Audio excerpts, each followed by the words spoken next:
রহমান রহিম। আমার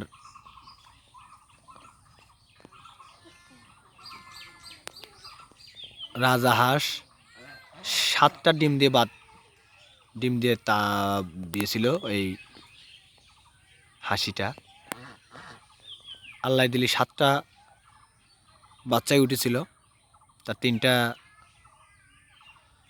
একজনে দিছি, গিফট করছি।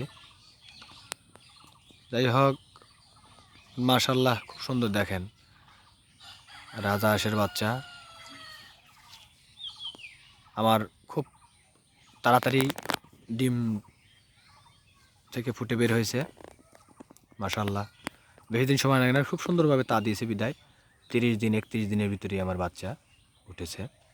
কেউ বলে যে না 40 দিনে ওঠে বাচ্চা। বললাম না, এটা আসলে ভুল ধারণা।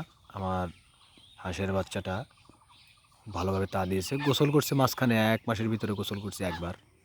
15 দিন নাই 18 দিন পর একবার গোসল করছে, আর গোসল করে নাই। লাস্টের বাচ্চা যখন ফুটে শেষ করে তার পরের দিন আমি ওকে গোসল করাইছি। এই যে খাওয়াইতেছি, যে পানি নিয়ে এসে বসে আছি, ঘাস খাওয়াইতেছি বাচ্চাদের সহ নিয়ে সুন্দরভাবে। দেখুন।